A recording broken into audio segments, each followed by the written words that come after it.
A moment in Scripture. Genesis chapter 41, verses 1 through 36. Joseph interprets the king's dreams.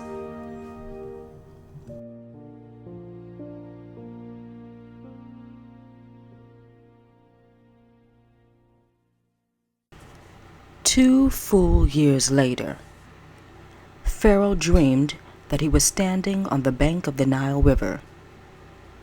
In his dream, he saw 7 fat, healthy cows come up out of the river and begin grazing in the marsh grass. Then he saw 7 more cows come up behind them from the Nile, but these were scrawny and thin. These cows stood beside the fat cows on the riverbank. Then the scrawny, thin cows ate the 7 healthy, fat cows. At this point in the dream, Pharaoh woke up.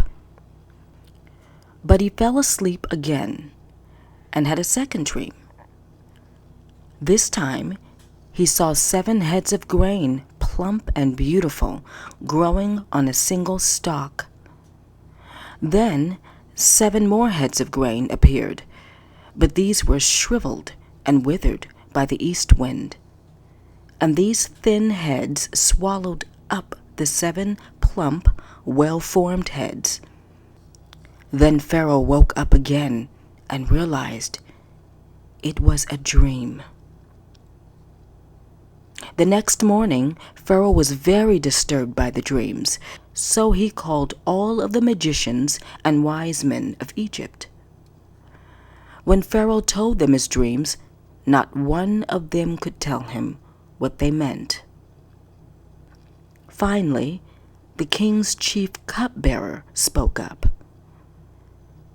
"Today, I have been reminded of my failure," he told Pharaoh.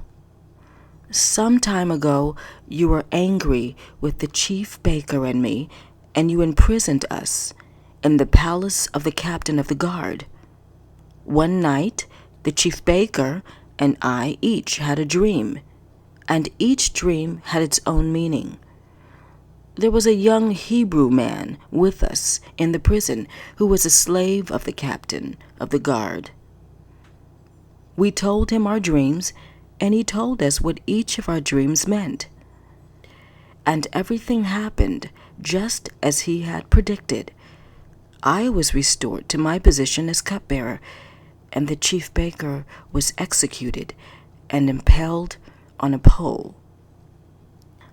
Pharaoh sent for Joseph at once, and he was quickly brought from the prison. After he shaved and changed his clothes, he went in and stood before Pharaoh. Then Pharaoh said to Joseph, "I had a dream last night, and no one here can tell me what it means.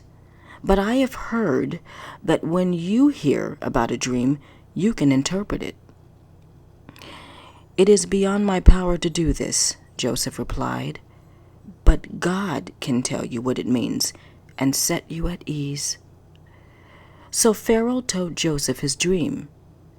"In my dream," he said, "I was standing on the bank of the Nile River, and I saw 7 fat, healthy cows come up out of the river and begin grazing in the marsh grass.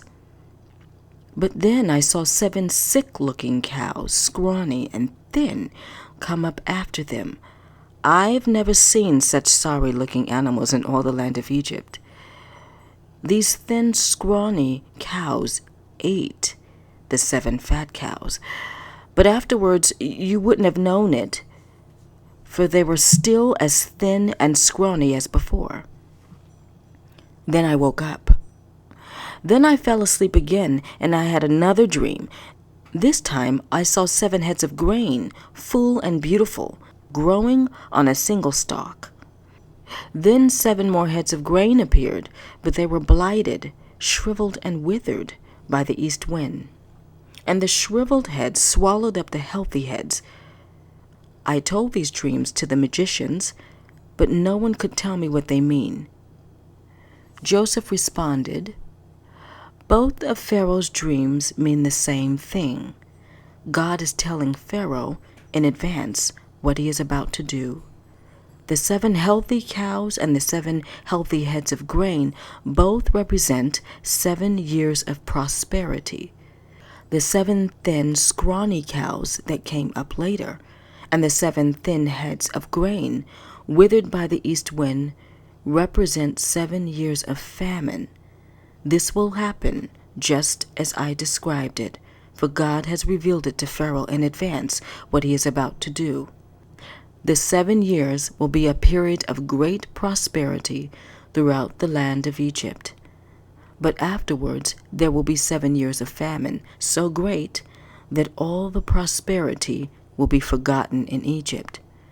Famine will destroy the land. This famine will be so severe that even the memory of the good years will be erased. As for having 2 similar dreams, it means that these events have been decreed by God and he will soon make them happen. Therefore, Pharaoh should find an intelligent and wise man and put him in charge of the entire land of Egypt. Then Pharaoh should appoint supervisors over the land and let them collect 1/5 of all the crops during the 7 good years. Have them gather all the food produced in the good years that are just ahead and bring it to Pharaoh's storehouses. Store it away and guard it, so there will be food in the cities. That way there will be enough to eat when the 7 years of famine come to the land of Egypt. Otherwise, this famine will destroy the land.